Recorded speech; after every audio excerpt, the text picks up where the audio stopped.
आदाब, straight line में आपका स्वागत है।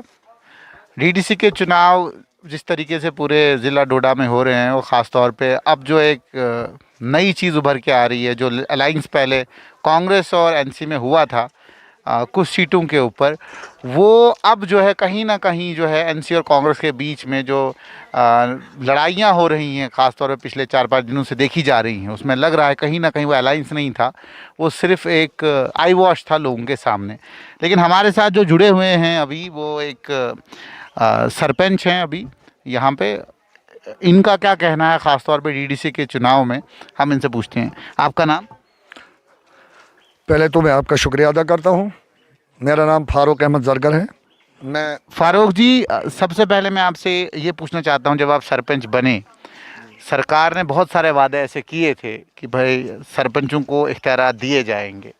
उसके बाद बीडीसी चेयरमैन बनाए गए, उनसे वादे किए गए कि आपको ये ताकतें दी जाएंगी। अब डीडीसी कौंसिल बनाई जा रही है और डीडीसी का बाज़ाब्ता चेयरमैन होगा।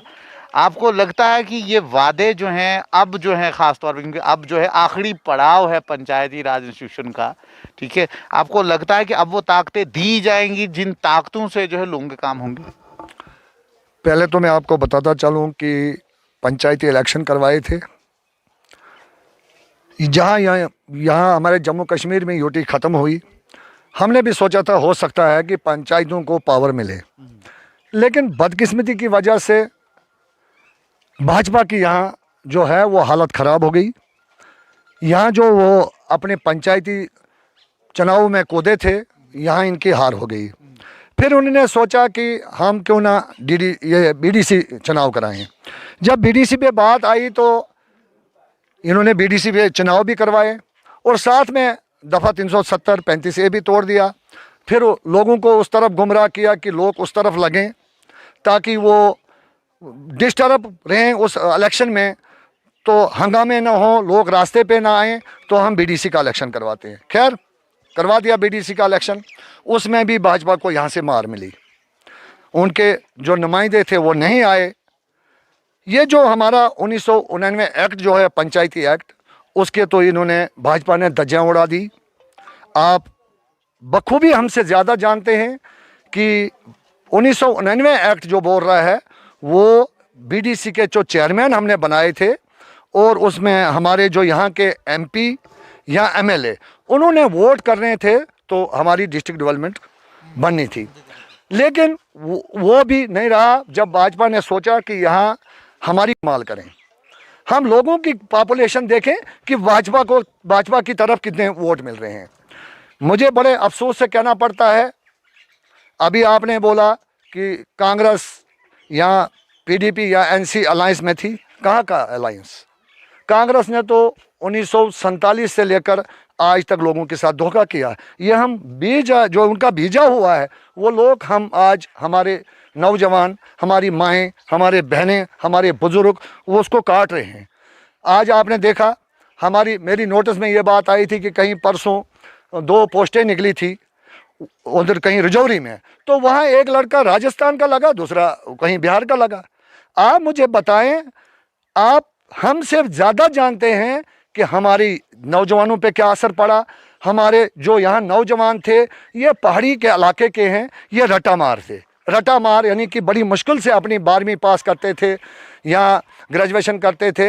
आप मुझे बताएं, जब हिंदुस्तान ने यहाँ हमारी यूटी छीन ली, हमारा दफ़ा 370 छीन लिया, फिर बोला अब आएगा कश्मीर का बाहर, जम्मू कश्मीर का बाहरी बाहर, तो हमने तो सारा उलट देखा।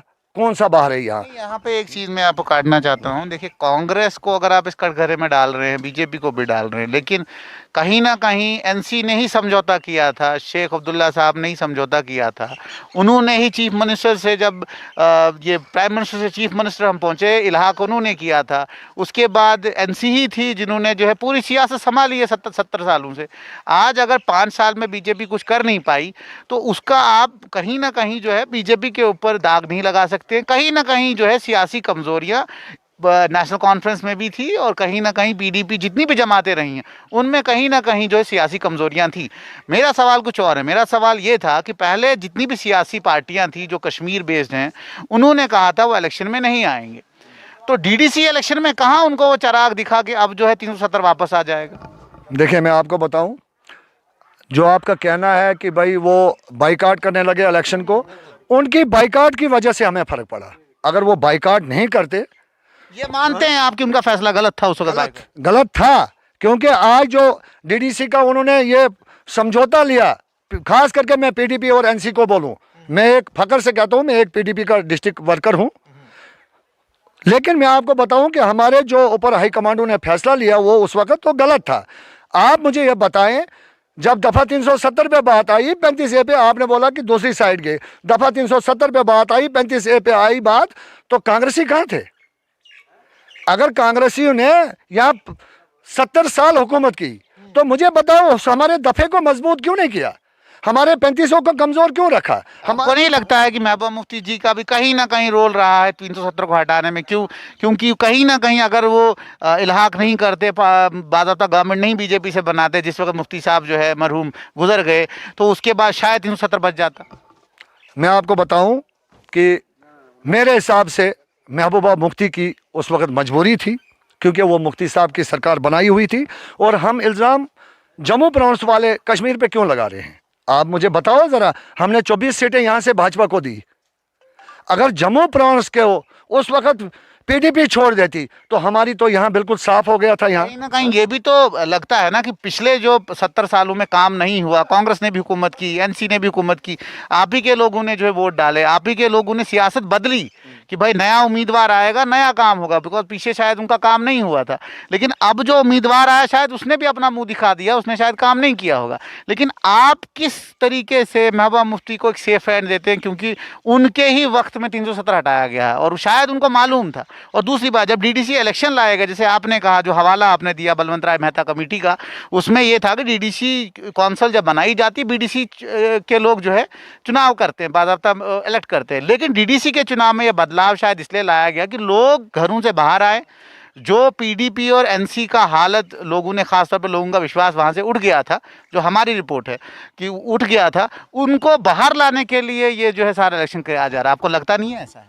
चलें, वो भी आप देख लें कि अगर उन्होंने ये ऐसा सोचा है कि पब्लिक बाहर आएगी, आप जम्मू कश्मीर जल्दी रिज़ल्ट आने वाला है 22 तारीख को, आप रिज़ल्ट देख लें कि अगर लोगों में, मैं पहले अपनी बात पे बोल रहा हूँ कि कोताहियाँ थी, नेशनल कॉन्फ्रेंस में पीडीपी में कोताहियाँ थी, तो उन्होंने सज़ा भुगत दी। लेकिन इस वक्त हमारी मजबूरी है, अगर हम पीडीपी या एनसी को आगे न लाएं, मैं कहता हूँ इससे भी बदतर हालात हमारे हो जाएंगे, इससे बदतर हालत हमारे हो जाएंगे। लगता है कि डीडीसी के चुनाव में अगर आपको अक्सरियत यहाँ आ जाती है और आपके कौंसिल का बाज़ाब्ता यहाँ का मेंबर बनता है, चेयरमैन बनता है, चेयरमैन बनने के बाद जो है आप लोगों को राहत दे सकते हैं, क्या 370 वापस आ जाएगा? इंशाल्लाह उम्मीद पे दुनिया खड़ी है, हमारी फाइट होगी। हमारे जम्मू कश्मीर के जो गठबंधन इस वक्त है, हमारा गुफ्कार अलायंस है, उनकी ये बात है कि हमारी बात जो होगी वो दफ़ा 370 पे होगी, वो 35 पे होगी, वो यूटी पे होगी। वो जो हमारा यहाँ फ़िलहाल आपको मैं बताऊँ, गाँव के लोग जो हमारे हैं पहाड़ी, उन्होंने 2-2 किनाल रकबा सरकारी इंदराज करवाया था, गवर्नमेंट लैंड इंदराज करवाई थी। जो एनसी आप इल्ज़ाम लगाए हैं, मीडिया वाले इल्ज़ाम लगा रहे हैं एनसी और पीडीपी गवर्नमेंट, वो पीडीपी और एनसी गवर्नमेंट ने ही उनको दिया था कि यहाँ के हकूक़ जो है, मालकाना हकूक़ यहाँ के गरीब को मिले। लेकिन आप मुझे बताएं कौन से हकूक़ मिले?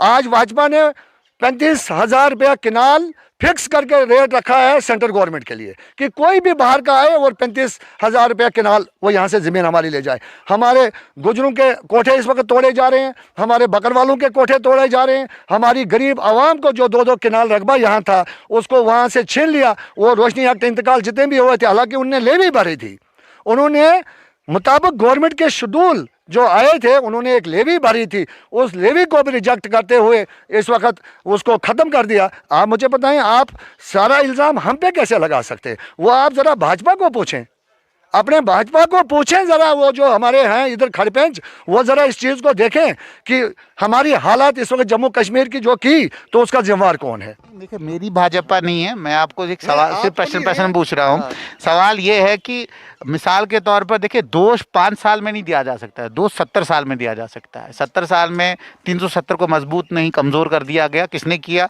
वो आपके सामने है, उसमें कोई दो राय नहीं है। पीडीपी का सरफलूल था, सेल्फ रूल का क्या कंसेप्ट था वो सारा का सारा अब ख़त्म हो चुका है, वो सियासत सारी ख़त्म हो चुकी है। अब आगे जो होगा वो आप बताएं कि आगे आने वाले वक्त में आखिरी मैसेज आप दें कि आपका क्या मंशूर रहेगा खास तौर पर। आखिरी मंशूर हमारा यही है कि हमने दफ़ा 370 पे इलेक्शन लड़े हैं, हमने 35A पे इलेक्शन लड़े हैं, आज जो ये DDC इलेक्शन किए जा रहे हैं, और रोशनी एक्ट जो गरीबों की एक थोड़ी सी प्रॉपर्टी मिली थी उसको वापस लिया गया है।